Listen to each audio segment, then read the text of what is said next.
हाय दोस्तों, सो आज की इस वीडियो में हम लोग स्टार्ट कर रहे हैं, एक नया सेशन स्टार्ट कर रहे हैं जहाँ पर हम जो है टेंस और पार्ट्स ऑफ स्पीच के थ्रू जो है हम अपने इंग्लिश को इम्प्रूव करेंगे।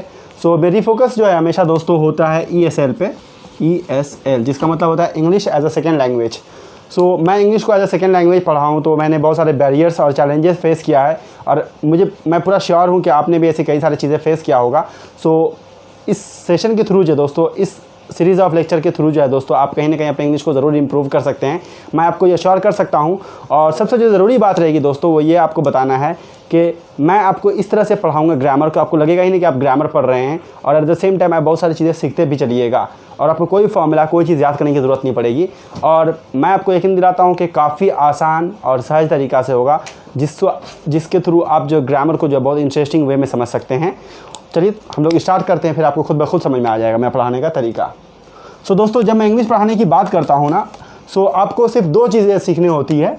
एक होता है दोस्तों टेंस और दूसरा कहीं ना कहीं होता है दोस्तों पार्ट्स ऑफ स्पीच। अगर इन दोनों पे आपकी पकड़ होती है ना, तो आपके लिए इंग्लिश का कोई भी चीज़ को सॉल्व करना पॉसिबल होता है। सो दोस्तों, मैं जब पढ़ना स्टार्ट किया, जब मैं ग्रामर सीखना स्टार्ट किया, तो मैं इन दोनों चीज़ों पर काफ़ी लंबा समय तक काम किया, इस पर मेहनत किया, इसको सीखा, और फिर इसको हम लोग बोलते हैं इम्प्लीकेशन बोलते हैं। क्या बोलते हैं उसको? इम्प्लीकेशन। ये मैं आपको समझाऊंगा क्या मतलब होता है। जैसे आप नॉन पढ़ते हैं ना, सिर्फ आप नॉन की जो काइंड्स हैं, proper noun, common noun, collective noun, इन सारी चीज़ों को आप पढ़ के छोड़ देते हैं। इससे दोस्तों कभी भी जो आपका पार्ट्स ऑफ स्पीच स्ट्रांग नहीं होगा, आप कभी समझिएगा नहीं। जब मैं नॉन्स को पढ़ता हूँ तो उसको ढूंढता हूँ किताब में, कहाँ पर यूज़ हो रहा है, कैसे यूज़ हो रहा है, और हम उसको कैसे अपने सेंटेंसेस में यूज़ कर सकते हैं। सो मेरा ग्रामर पढ़ने का एक खास तरीका ये होता है दोस्तों कि मैं जो भी चीज़ें पढ़ता हूँ मैं उसको यूज़ करने की कोशिश करता हूँ। जैसे मुझे पार्ट्स ऑफ स्पीच मुझे जो है पार्ट्स ऑफ स्पीच हो गया आपका, या डायरेक्ट इनडायरेक्ट कह लीजिए, सेम चीज़ है, या फिर आपका वॉइस कह लीजिए, सिर्फ मुझे एक बार सीखने की ज़रूरत पड़ी, क्योंकि जब मैं उसको एक बार सीखा तो उसको यूज़ करने लगा अपने सेंटेंसेस में। सो दोस्तों, हमारे लिए पार्ट्स ऑफ स्पीच यूज़ करना अक्सर प्रॉब्लम होती है, मैं मानता हूँ, लेकिन दोस्तों ग्रामर के कुछ ऐसे पार्ट्स होते हैं जो अक्सर आपका बोलने में भी यूज़ होता है। जैसे मान लीजिए दोस्तों, आप वॉइस कह सकते हैं, एक्टिव और पैसिव हम अक्सर यूज़ करते हैं।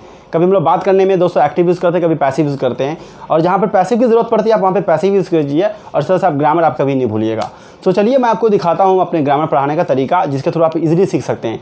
बस दोस्तों, आपको एक चीज़ प्रॉमिस करना पड़ेगा कि जो मैं आपको कुछ लेक्चर्स दे रहा हूँ, आपको इसको लगातार कम से कम 8-9 लेक्चर्स आपको अटेंड करना पड़ेगा। अगर फिर आपको इंग्लिश नहीं आए दोस्तों, तो फिर आप मुझे पकड़िएगा, लेकिन हाँ, आपको जो भी आप पढ़ रहे हैं आपको इसको प्रैक्टिस करना पड़ेगा। तो चलिए हम लोग स्टार्ट करते हैं जल्दी से। सो दोस्तों, टेंस और पार्ट्स ऑफ स्पीच में फ़र्क क्या होता है? टेंस के थ्रू जो था दोस्तों, आप वर्ड्स को जो फॉर्म करके सेंटेंस बनाते हैं, और पार्ट्स ऑफ स्पीच से क्या होता है? आप वर्ड्स को पहचानते हैं। एग्जाम्पल ले लीजिए, आई लाइक टी। दोस्तों, जब मैं आई लाइक टी कहता हूँ ना, तो ये आई जो है पार्ट्स ऑफ स्पीच का एक पार्ट है, लाइक भी क्या पार्ट्स ऑफ स्पीच में से एक है, और टी भी क्या है? पार्ट्स ऑफ स्पीच में से एक पार्ट है। सो दोस्तों, जब आप पार्ट्स ऑफ स्पीच को कवर करते हैं तो इस वर्ड को आप इंडिविजुअली पहचानते हैं, और जब कोई चीज़ को आप पहचानते हैं, उसकी खासियत को आप जानते हैं ना, तो आपके लिए इसको यूज़ करना काफ़ी आसान हो जाता है। आप उस पर जो है कहीं ना कहीं महारत या आपको उसमें स्किल हो जाता है। और दोस्तों, जब ये होता है तो आप यहाँ पर क्या करते हैं? इसका सही से टेंस में यूज़ करते हैं।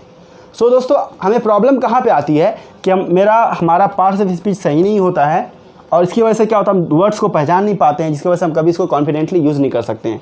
दोस्तों, आपने ये प्रॉब्लम अक्सर फेस किया होगा कि आपको एक सेंटेंस आता है, लेकिन आप क्यों नहीं बोलते हैं या क्यों नहीं लिखते हैं? क्योंकि आपको डर लगता है कि शायद इसमें कोई गलती होगी। दोस्तों, ये कॉन्फिडेंस आप कहाँ से ला सकते हैं? ये आप पार्ट्स ऑफ स्पीच से ला सकते हैं। तो चलिए हम लोग पहले पार्ट्स ऑफ स्पीच को देखते हैं कि कैसे हम इसको ठीक कर सकते हैं और इसका मतलब क्या होता है। तो दोस्तों, पार्ट्स ऑफ स्पीच में सिर्फ आपको दो चीज़ें याद रखनी है। नंबर 1, डेफिनेशन,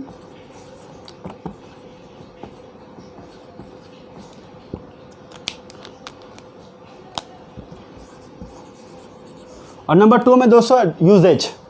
सो अगर मैं डेफिनेशन की बात करूँ ना, तो अगर आप 1000 ग्रामर की बुक उठाइएगा ना, तो हर एक बुक जो है इस चीज़ को अलग तरह से डिफ़ाइन करेंगे।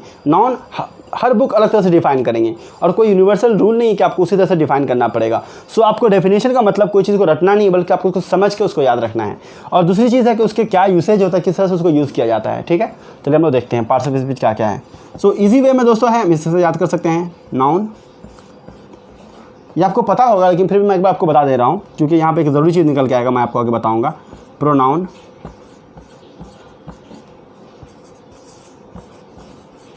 वर्ब,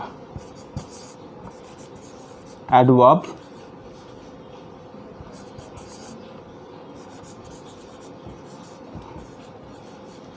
एडजेक्टिव, प्रीपोजिशन,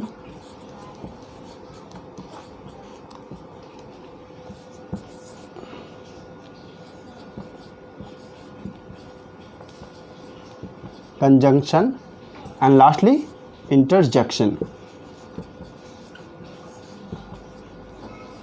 अब दोस्तों आपका मन में एक सवाल आ सकता है कि मैं इसको क्यों लिख रहा हूँ, जबकि मेरी हमेशा कोशिश होती है वीडियो को शॉर्ट रखना। तो यहाँ पे एक बहुत ज़रूरी चीज़ है, आमतौर पर सारे स्टूडेंट्स को ये पता होता है कि ये पार्ट्स ऑफ स्पीच है। तो चलिए अब मेरा आपसे एक सवाल है कि पार्ट्स ऑफ स्पीच का मतलब क्या था, आप मुझे ये समझाइए। आप कमेंट में मुझे लेके बताइए इसका मतलब क्या होता है।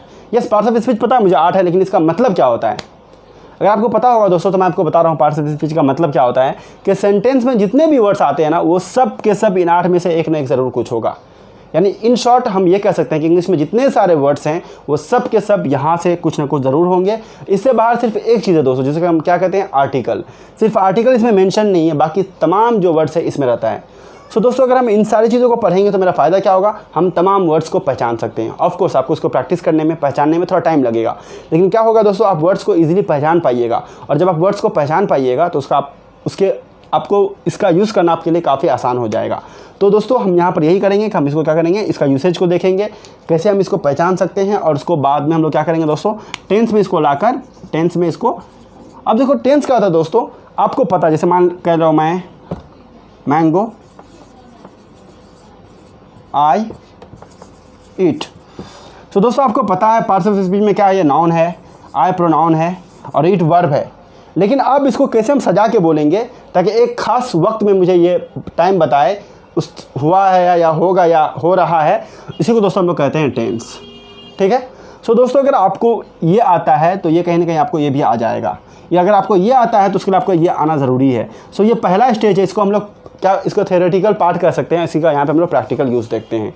सो दोस्तों यहाँ पर मैंने आपको क्या एक सिर्फ इंट्रोडक्शन दिया है, आपको बहुत सारी मैं नई नई चीज़ें बताऊंगा विदाउट एनी फॉर्मूला, आपको तमाम चीज़ें मैं समझाऊंगा और आप इजीली नेक्स्ट क्लास में जो है आप पक्का जो है इंग्लिश के कुछ सेंटेंसेस जो ज़्यादा यूज़ होता है आप आराम से बोल पाइएगा, कोई हेजिटेशन के बिना पे। सो दोस्तों मैं इस वीडियो को यहीं पे ख़त्म कर रहा हूँ। अगर आपको अच्छा लगेगा तो आप कमेंट करके मुझे बता सकते हैं ताकि मैं आगे लेके आऊँ। उसके अलावा आप हमारे चैनल को सब्सक्राइब भी कर सकते हैं। Thank you very much.